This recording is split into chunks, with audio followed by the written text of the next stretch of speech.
Thank you all very much for coming to this late afternoon panel. I'm Jonathan Panikoff. I direct the Scowcroft Middle East Security Initiative at the Atlantic Council, and I'm thrilled to be moderating the panel on U.S. strategy in the Middle East, sorting through grand statements and policy. I'm incredibly grateful and thrilled to welcome three friends and colleagues: Dr. Victoria Coates, Vice President of the Heritage Foundation's Kathryn and Shelby, Cullom Davis Institute for National Security and Foreign Policy. It's a long title, that's right. I appreciate that.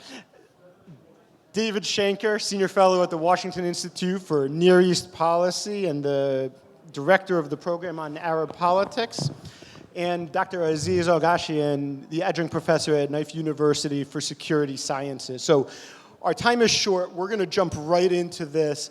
Welcome to all of you. Dr. Coates, let me begin with you, and let us begin in what has made a moderator's life a little bit easier. The National Security Strategy by President Trump was released yesterday, and I want to quote from it to start off. One of the things it says in the Middle East section is this: conflict remains the Middle East's most troublesome dynamic, but there is today less to this problem than the headlines might lead one to believe. There's Hezbollah in Lebanon, Syria's internal dynamics, potential for increased conflict with Israel, Iran diminished but certainly not out, its nuclear program, ballistic missile program, intensity of fighting in Yemen, conflict and potential conflict growing the region certainly is very possible. Is the NSS right to view the conflict as exaggerated in the region? In other words, what does the perspective mean for President Trump's likely policy toward the region in the coming 3 years?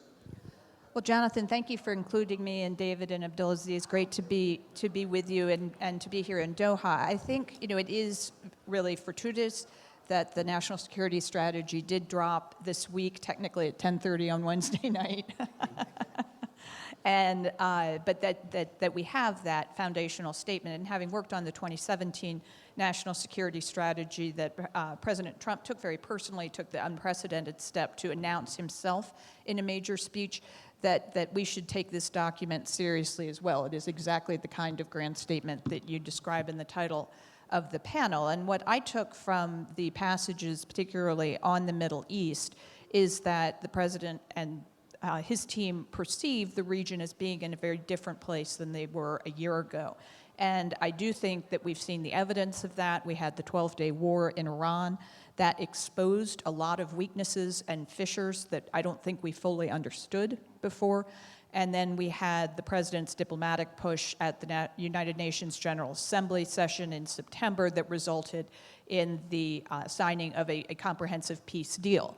Now, of course, we're all looking at the implementation of said deal, and I think many of our institutions will be working on ways to support the implementation of the peace deal. I think that's a very worthy pursuit for all of us who want to see that picture of unity, of a president flying directly from Israel to Egypt and sitting in front of all of those heads of state and everyone getting onto the same page, means we are in a different ballgame.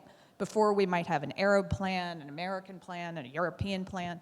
They wouldn't really come together. Now we do have a plan, and that's new. So I think that is what's reflected in the national security strategy. And just finally, I think for the U.S., the relationships with the Middle East don't go away at this point. It's not like we no longer care about the Middle East, but our interests are different. They're going to be more economic. They're going to be in the energy field, in technology. And yes, security will underpin all of that. But I think you're seeing a shift from the United States simply being the security partner of choice to being a partner of choice on a host of other issues. That's what's being reflected here. Let me do one quick follow-up, though, because you seem to be implying, and please correct me if I'm wrong, that what the president has done so far has created a new dynamic in the region, and yet when we look at where we are in Gaza, struggling to get from phase 1 to phase 2, when we look at Hezbollah still starting to get resupplied, when we look at the renewed conflict in Yemen, I think there's going to be a lot of people that look around the region and say, no, there's still a lot of problems. They're just calm for the moment. How do we actually ensure that they don't rise up again? Oh, I couldn't agree with you more. It's the Middle East. So that's what makes it interesting. There's always the potential for conflict. But I do think we have seen extraordinary progress in this 10 months. And I think if we continue to build on that and seize the opportunities rather than focus on all of the downsides, that is something that can get incrementally better over the next 3 years. David, let me turn to you if I could. And I'm going to quote again from the NSS because it's just too great an opportunity. This was another passage that really caught my attention. It said, "The days in which the Middle East dominated American foreign policy in both long-term planning and day-to-day execution are thankfully over. Not because the Middle East no longer matters, but because it is no longer the constant irritant and potential source of imminent catastrophe that it once was."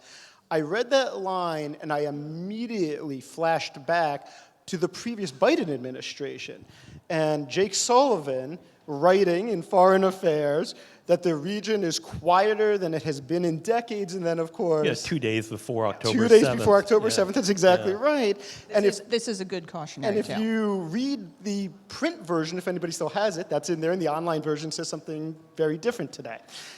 So my question for you is this. Do you read that statement as the U.S. deprioritizing the region, and what does that concretely look like then going forward? Well, first of all, thank you, Jonathan. It's great to be with you, Victoria, and Abdulaziz. I view that clause or the general viewpoint as aspirational rather than representative of reality. We are looking at a region that has undergone profound change since October 7th, some for the better, some certainly for the worse. But what October 7th and the aftermath did was create opportunities. You highlighted them a minute ago. The degradation of Iran's nuclear program, its military missile drone capabilities, the degradation of the proxies, Hezbollah, Hamas, the fall of the Assad regime, 60-year strategic ally of the theocracy in Tehran. All these things are wonderful, right? They are an objective good.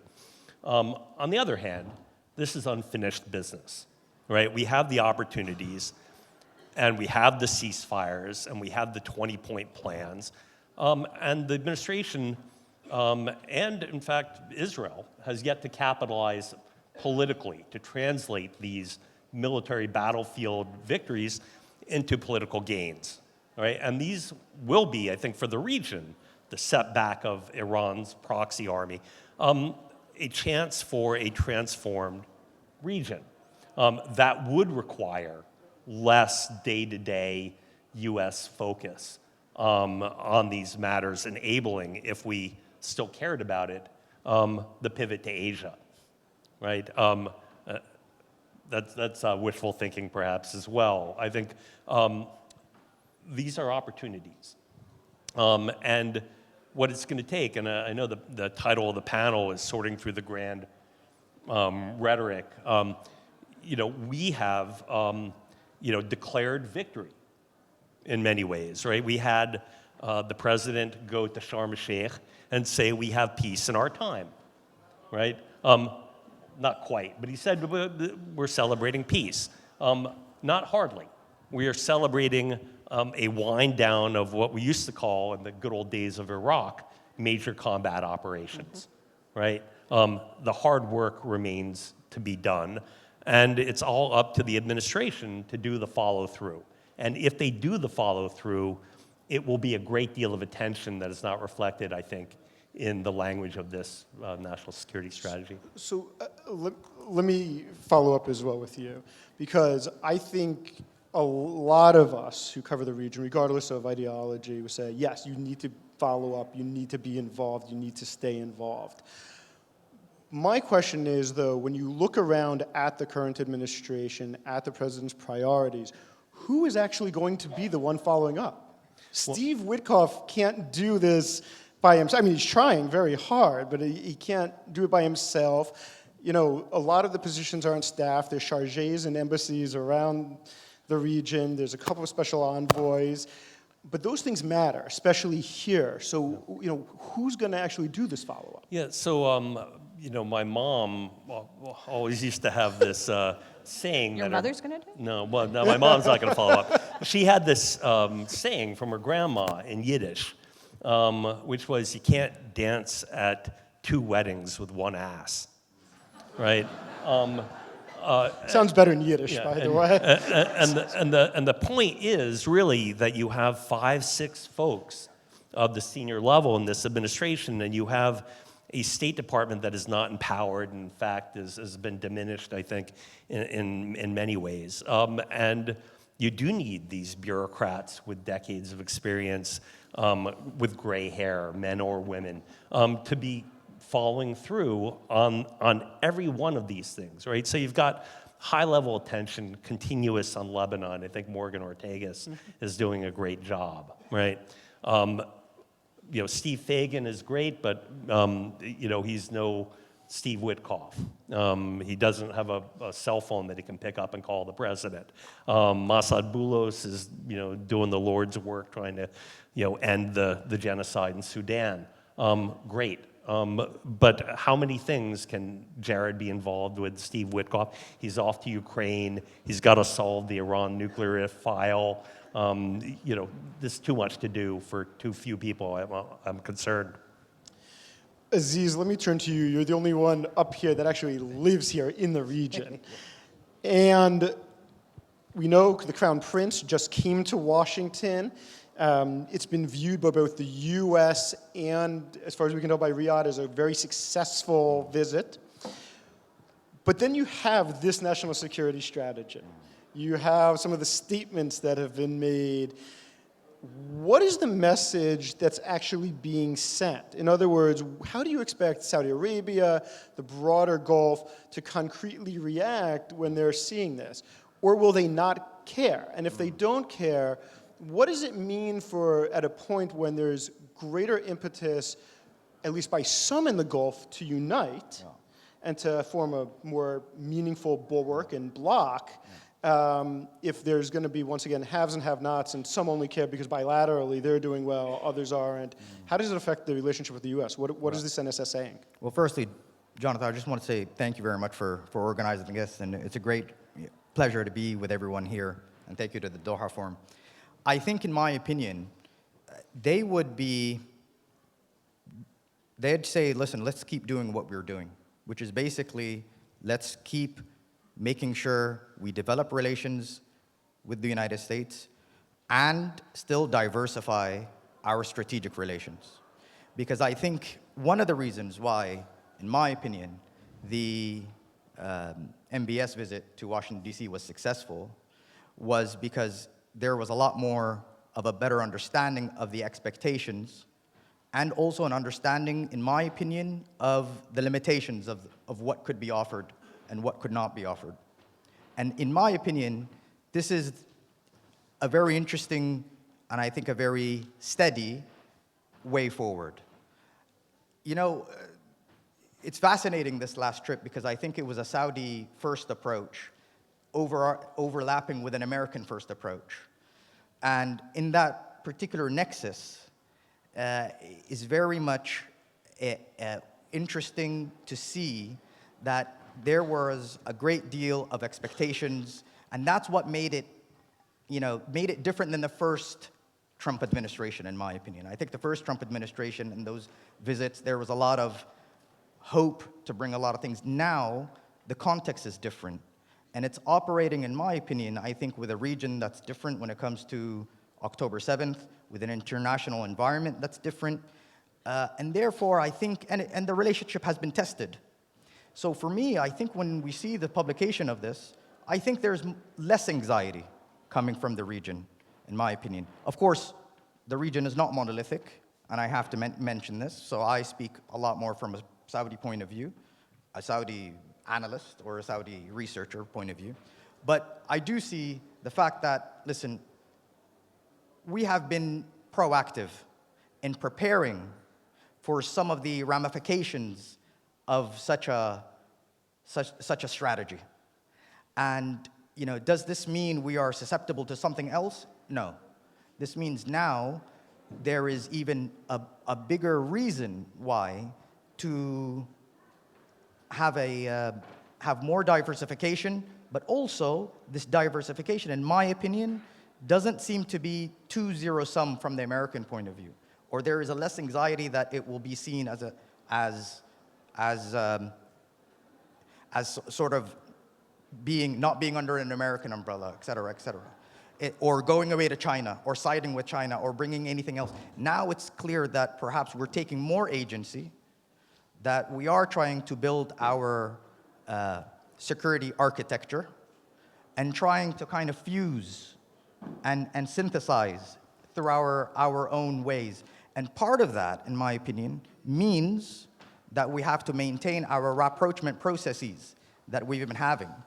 And I think in particular, this speaks to the Saudi-Iranian rapprochement, which for Saudi Arabia, I think, a lot of the times, it's a national security aspect here. And what they were afraid of is any kind of spoilers, in my opinion, trying to, really instigate this relationship more. Now, I think, in my opinion, they're trying to make it more organic. They're trying to make the process more or less exogenous. They're trying to say, listen, let's try to protect this relationship from the whims that happen abroad. Let's work together now. Let's try to define that stability that we both want. And I think that's the way moving forward. So I think, just to sum it up, I think there's less anxiety, there's more confidence, because, the last point, forgive me about this, yeah. So I'll say this, is that when the Saudi-Iranian rapprochement happened, I think many people were saying, well, where was the transaction? Where was it? What did they do? They didn't do anything to deserve this. But instead, I think you could see an astute preemption, because when the war happened in Gaza on October 7th, there was a line of communication that was now direct. And that was basically speaking to Iranians directly and saying, listen, we're not going to be part of this. We're not going to be an extension of anybody else here. So that spoke to how there was a reading, and a good reading, and a preemption of proactive diplomacy, because we don't know what's happening elsewhere. And the last point here, and I think there's a preemption as well, when many people question, for example, the New York Declaration, in my opinion. And they were saying, well, how are we going to, what is this? How is this going to be implementable? The Trump plan then came out, it was published. I think many people said, okay, that's it for the New York Declaration. The Trump plan is here, but whoever looks at the Trump plan, I think David spoke to this, a lot of it is maintaining the ceasefire, and a lot of it is bells and whistles, and sound, and symbolism, et cetera. It needs another initiative to really, I think, keep the notion of a pathway alive, to keep the region engaged more. And I think this is why it's important, I think, to create far more of a stronger link between, I think, the Trump plan and the New York Declaration, and just to have it kind of speaking more. So we're starting to see proactivity pay off, and I think that's why there's a bit more confidence now. So let me just very quickly ask this, though, because we'll talk about security architecture actually in a little bit, but you mentioned the rapprochement, right? At least publicly, Chinese brokered. We know that Baghdad, Oman had some help there. I think there's a view, certainly in the US, and I'd argue largely in Europe from counterparts I spoke to, that was, though, a view that in the first Trump administration, Saudi Arabia, along with the United Arab Emirates, was very much on the maximum pressure bandwagon. And there was a view that, especially after Abqaiq, the US isn't going to be here.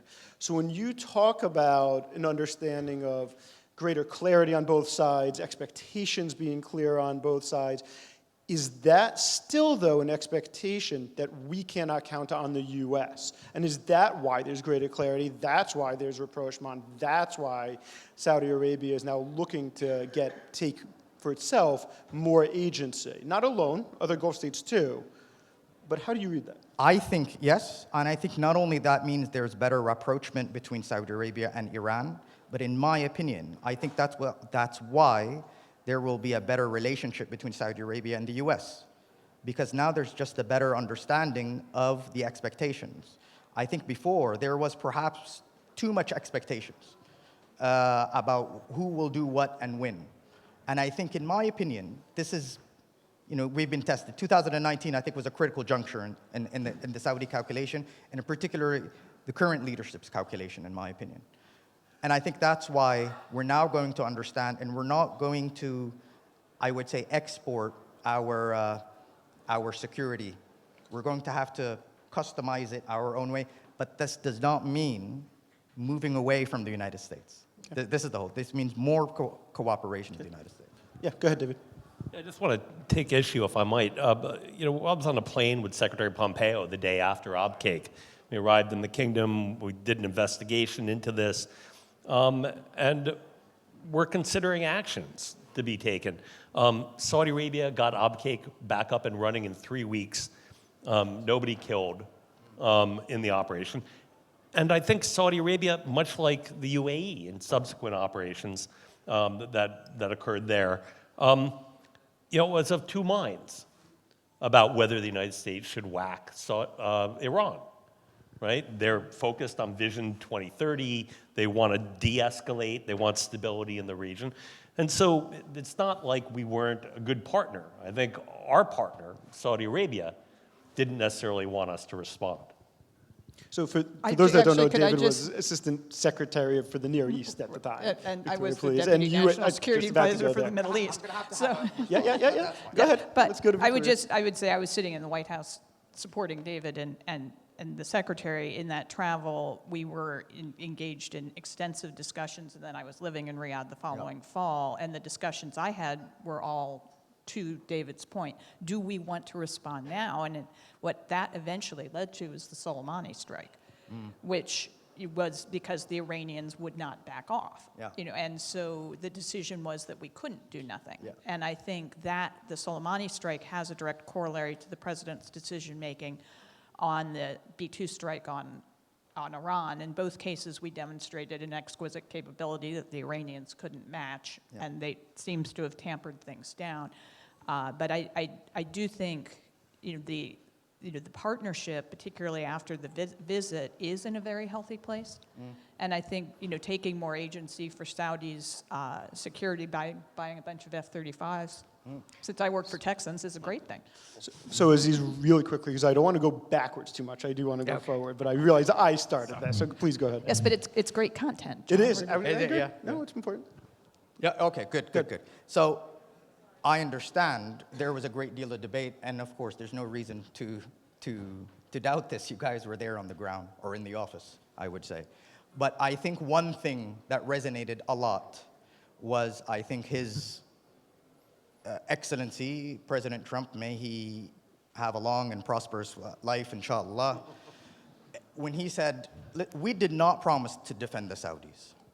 And if we will protect them or go to war, they're going to have to basically pay for it. And that's what he said in the White House. And it seemed to us that at our moment of need, there was an opportunity here.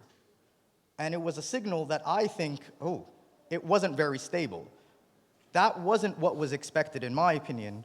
And I think it wasn't expected in the amount of investment that was taking place in 2017. It was an investment in the relationship. Now, while I think, for example, Secretary Pompeo was probably the most clear, in my opinion, from looking back at a lot of the statements, I think he was the one, but that debate is in itself causes anxiety. And I think, in my opinion also, that lack of clarity at times is one of the reasons why we need to be focusing on the relationship even more. There has to be better infrastructure and better flow of information and better kind of clarity and clarifications. And this, I think, in my opinion, is what's missing. And I think now this is how we could elevate the relationship. I do think it's a partnership, but it's a partnership, and probably one of the reasons why there was a misunderstanding was that people treated it as a treaty. Maybe there was a misexpectation from that regard. So even the very vocabulary that we're using at times was even misleading in itself. So I think that's why, in my opinion, there was, at the end of the day, there was a great deal of anxiety. And when it comes to the Soleimani attack, maybe that's not how we saw it in the region. Maybe it was something else. Maybe it was other motivating factors, in my opinion. So I think it was a critical juncture in Saudi. Now, whether if that was the case or not, I believe, but I don't think that was perceived here from the region. That's what we need to work on. So I appreciate that. Look, I think it is important context, incredibly important context and content. I think it also leads to this fundamental question of how the relationship has evolved, because we're seeing it in two different ways, at least at the moment. And so when we talk about President Trump's strategic goals in the region, cooperation, Victoria, let me ask you this. You wrote in September as part of a report on the 5th anniversary of the Abraham Accords the following. You said, 5 years after the signing of the Accords, we can say with certainty that President Trump's vision for warm regional peace based on American leadership and strategic cooperation with our allies and partners has led to a historic shift.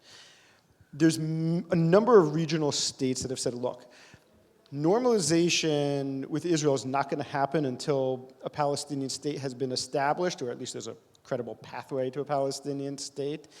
There's concerns that, no, things are not that warm right now between some of the states, and maybe the Abraham Accords expansion, despite Kazakhstan's coming on, which has had diplomatic relations for 30 years. I appreciate, nevertheless, the expansion. Talk us through how you view it as being warm right now, how you expect the president to expand the accords with core regional countries in the light of where we are now. No, I not surprisingly stand by what we wrote in September, and we have something of an advantage at Heritage in that the Jared's Abraham Accords Peace Institute is now incorporated into Heritage, so we have that institutional knowledge, we have the staff, and so we're able to track in real time, and we put this all helpfully on the web, so you're all welcome to consult it, the increase in commerce between Israel and the Abraham Accord countries. And I'm trained as an art historian, not a mathematician, so I'm going to get this wrong, but my recollection is the increase in trade with UAE, for example, is somewhere from 50 million a year to 3 billion. And it's that kind of growth over 5 years, including, I would add, over 2 years of war. And so the fact that, the Accords endured through the Gaza war was, I thought, a very welcome development. That trade expanded during the Gaza war, also very strong. That Israel's stock market continued to grow at a regionally record pace. That shows me that the original basis for the Abraham Accords that we reached in 2020 still holds.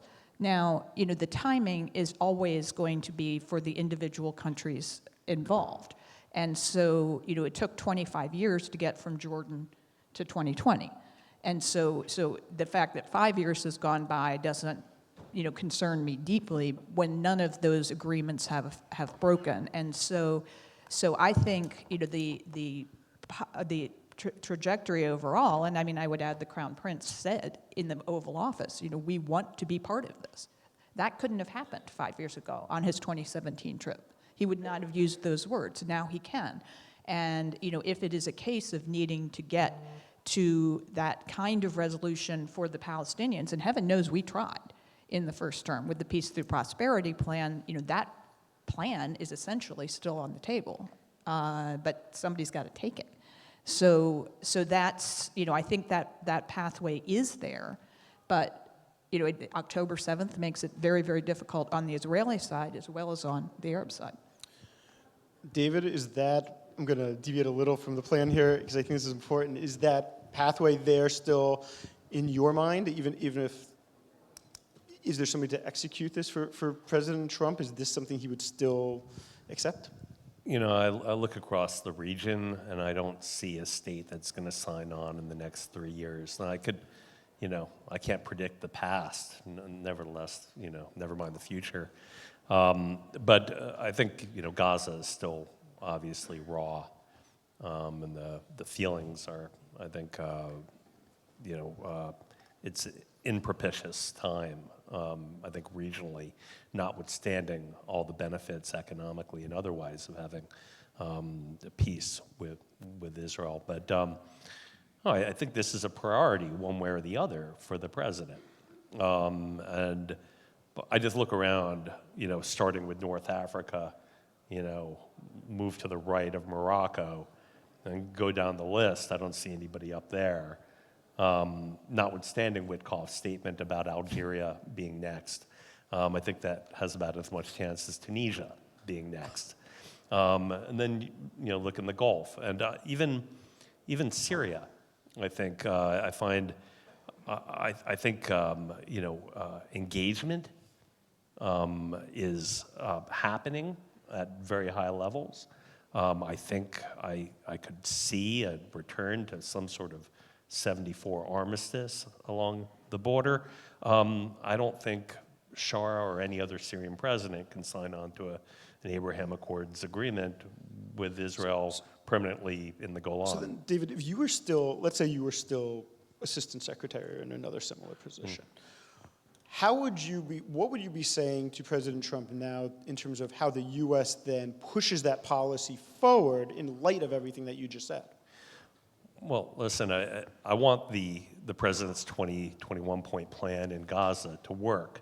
And at the same time, it takes two to tango, or actually more than two to tango, right? It takes the whole Arab world has to be involved in this, and particularly states in the Gulf that have agency and have a role to play, whether this is an international stabilization force or otherwise. Qatar and Turkey played key role in getting Hamas to agree to the ceasefire in the first instance. So, these things don't and shouldn't have to be sequential, but I think the reality is that a lot of states in the region are going to be still focused on Gaza before they're going to move forward on the. Aziz, let me ask you this, because this plays into a broader question of key roles of Arab states, what they're willing to do. Obviously, right now, how you get to a phase two is still the overriding dominant question, I think, for many in the region under President Trump's 20-point plan. Under the UN Security Council resolution as well now that it's been endorsed. But talk to us a little bit more broadly. Help us make sense of parsing some of the rhetoric versus the behavior. Because as a whole, we saw, as you mentioned, the Crown Prince say, look, we want to join the Abraham Accords. Victoria rightly pointed out 5 years ago there's no way that would have happened. We've seen him saying endorsements of the 5-point plan. But at what point, I think the president is very clear that the Arab world, President Trump actually wants the Arab world to take more agency itself in a way that you're saying we are taking more agency. But there seems to be a line of how much agency you're actually willing to take before putting it back onto the U.S. What is that line? Well, I think first, when it comes to what the Crown Prince said in the White House regarding joining the Abraham Accords, it reminds me about, I think, your mother saying about the two weddings in one ass, is it? Okay. It reminds me of the song "I Like Big Butts and I Cannot Lie." Because why? That was not on my bingo card for this conference. I know. Now, why? Why is because there's always a big but when people say, we are willing to normalize relations with Israel. There is a big but. We are willing to join the Abraham. There's a big but. And a lot of the times when I speak with Israeli interlocutors and everything, and I'm like, listen, you're not looking at the big but here. And there is a very big, and it is a significant but, and it's been there for decades. It's been there for decades. So that's one thing I think when it comes to the understanding of the potentiality of more Saudi-Israeli normalization or Abraham Accords, there's a great deal, I think, of sometimes deconstructing some of the statements and then creating a great deal of a narrative that a lot of the times it's not really coming from the Saudis, but it's about the Saudis. And this is something when it comes to about discursive agency, that we have to now be more proactive in trying to really show this more and more. That's one thing. When it comes to the next thing about really what is expected from the region, it is very, very difficult to expect a lot from the region when it comes to the reconstruction of Gaza with an uncredible pathway. There has to be a clear pathway. And this is what I think the region does not see at the moment. I think this is where it's failing. And I think this is why I mentioned the first point, which is there has to be more discussion and revival, and I would say even explication of the New York Declaration. It needs to be more explicit, and it needs, why? Because it needs to be, that is how they're going to gain agency, and that's how they're going to be proactive. They need to be confident in a process that the destruction in Gaza won't happen again in 2 years' time, won't happen again in 3 years' time, 5 years' time. We have to do this as well. We have to, or bear this in mind. We're talking about reconstruction in Gaza. We're talking about reconstruction in Syria. We're talking about reconstruction in Yemen, in Lebanon. Hold on. We are reconstructing our own economies, which I think for Saudi Arabia, this is an existential question for us, in my opinion. And they are not saying we're going to drop the ball here. No, but we need to see clear, credible pathways that the process is going to address the core issues. And this is where we need to be working on, in my opinion. And it's not there. And so I think when they do see that, you will elicit, or the agency will come clear, or you could see the agency. You will see the proactivity. So I think here, it's got to be a process. And you're right, because we're in a dilemma. And sometimes it seems to be there's a hot potato effect. It's it's up to you. No, you do it. No, you lead. And it's we're gonna have to really. This is where communication is important, and creating a clear, credible pathway is crucial. The agency question as a whole, beyond the question in terms of Gaza and what comes next in phase 2 and otherwise, inherently has a pretty significant political dimension. I like with Victoria and to David to kind of flip that to the US political dimension and go a little bit internally here, which is, look, there's been a lot made of ideological splits in the White House, in this current administration, and how it is impacting policy, not just in the Middle East, but around the globe. Traditional conservatives, isolationists, what I call rebalancers, some of the folks who really only care about China and are sort of willing to be active in terms of US global engagement, but only vis-a-vis China, and all resources should shift that way. Democratic Party is going through its own splits at the moment, and so the US ideological line that used to be linear from left to right has become a horseshoe now, in a way that I think is causing, if not confusion, uncertainty among a number of allies. Talk to us a little bit, Victoria, if you could, and then David, yours as well, what these shifting trends mean for US foreign policy here in the Middle East. Well, since we only have 5 minutes and 50 seconds, go this will be we started a couple minutes late. Yeah, this will be Sorry, real guys. quick. No, but I think this has come up in a couple of different sessions that I've gone to today, where people say with great sadness that post-war structures are dead. I don't know that that's a terrible thing. We're 80 years out from World War II, and that we are confronting a very different world. When dealing with China now is very different than dealing with China 50 years ago. And a lot of our institutions that have, in my mind, demonstrably failed, like USAID, were structured to be counter-Soviet Cold War institutions, and they lost their way after the Cold War. And so I think we would do much better with USAID, for example, to replace it with something that has an explicitly counter-China message. And so that is the kind of effort I think you're going to see, and that focusing on China does not mean, to my mind, shifting everything into the Pacific. There's a reason the Gerald R. Ford Carrier Group is in the Caribbean. It's not in the Pacific. Our most modern, most recent aircraft carrier. It's there because the president sees a clear and present danger to the the United States from the Western Hemisphere, and that is what he has to deal with first and foremost. And that's a shift across the board. And I'd just say to that point, in Heritage's biannual index of military strength, for the first time 2 years ago, I argued and had to override some of our military folks to get Western Hem included. They were dead set against it. They said, that's a law enforcement issue. We have theaters in the Middle East, Asia, and Europe.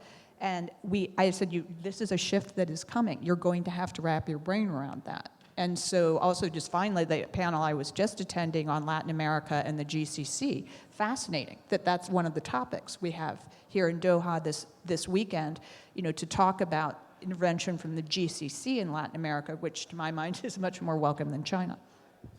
David, I'd like to have you answer this part too, but I also want to pick up for you something Victoria said, because she talked about USAID. There's a lot of people who've said, look, the problem isn't that accepting that the USAID may have been doing certain programs that shouldn't have been doing, that we needed to go through it. It was that it was a hacksaw approach that just took all of it out. Is that a reflection of some of the ideological lines? And then how would you expect some of our allies then are reading this and seeing this? Because a lot of them are going to say, look, USAID was countering China through soft power efforts in Africa, in East Asia, and Southeast Asia. Talk to us from your view about this. Yeah, listen, I saw up close. One of my first jobs in Washington was working for an AID contractor.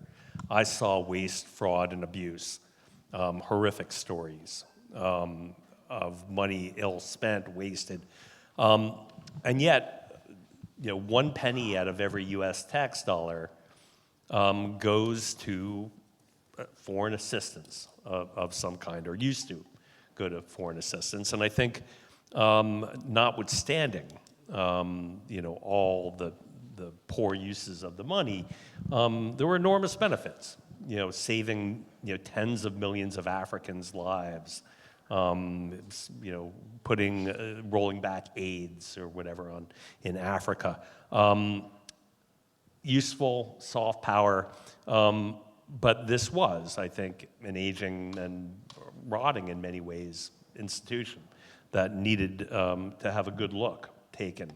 And some of the causes, or projects that we're funding, not an issue of fraud or waste. Well, waste more than fraud.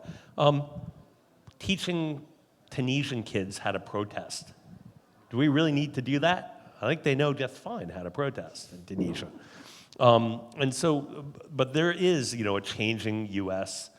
Prioritization. And I think this is both Republican and Democrat parties. That is, we are in a huge amount of debt. We need to be internally focused. There's an immigration crisis in the United States. And I think on both sides of the aisle, a weariness of the level of involvement. And the one thing that actually, I think clearly President Trump had his finger on the pulse very early was on the issue of burden sharing, right? When we deploy maritime missions to the Middle East to secure the waters or prevent Iran from pirating ships in the Gulf, Egypt has maybe the 5th largest navy, right, in the world. I'm just pulling that out of the hat somewhere. And they're not deploying in the Red Sea to help secure the 60% of revenue they've lost, from the Houthis. No, President Trump got it right on burden sharing, and I think this is all part of a wider issue. But I think sooner or later we've got to hit an equilibrium, because there's some of this stuff we most certainly should be doing and leading on. Aziz, in our final minute, just quickly, Sure. How does the region, in your opinion, at least you in Saudi Arabia, the broader Gulf, how is it being viewed here to watch the intra-Republican, intra-democratic, ideological, if not fights yet, certainly debates and disputes that you're seeing, and then some of the broader policies like the AID cuts? What was the message that you're seeing? Well, it goes really back to, again, what we've been saying before. There is probably too much dependency sometimes on what may happen inside these discussions and kind of U.S. kind of politics, et cetera, that we have to we got to stop this. We have to depend more or kind of protect ourselves from those kinds of whims. And in my opinion here, it goes back to the question of really about also agency and the regional agency and what can we do, in my opinion. In my opinion, I think there has to be a recalibration or a rethinking and a reimagination of cooperation within the state, in my opinion. Right now, there's a great deal of a need for society to play a bigger role. We're not the beacon of freedom of speech, and we've said this time and again, but there is space for discussion. There is space for discussion. And the question here is, how do we discuss more with each other and have an inter-regional discussion more in a healthy manner and in a more effective manner to really communicate, okay, how can we as a bloc, or as a region, begin to deal, more with those, with the whims and the polarization that takes place. So it's a long process, and I have to say this, forgive me, it's not really security stuff. I'm just gonna focus on something that's interesting, which I think interesting to me, which is the culture of discussion, and the culture of the communication itself. In my opinion, I think that is very much missing. I always ask a question to myself, hold on, why do I have to speak to more regional interlocutors when I have to go to Europe? Why do I have to go to Europe? Why do I have to go to these meetings there? Why do I have to go to other places in North America or elsewhere to be talking to people in the same region? I think for me, this is where we need to be saying, listen, we need to do more Doha forums and also more. So this is where I think we're going to have to really take a look at ourselves and how can we develop that capacity as well and develop the multi-layered process. Not just an elite-centric approach to a lot of these things, but really afterwards as well, and really supplement a lot of these policies that create that agency for the region and beyond. Okay. We could go on for another hour, but I'm not allowed to. So I want to thank all of my panelists, Dr. Victoria Coates, David Schenker, Dr. Aziz Alghashian. Thank you all very much for being here. Thank you all for being here with us. Thank you.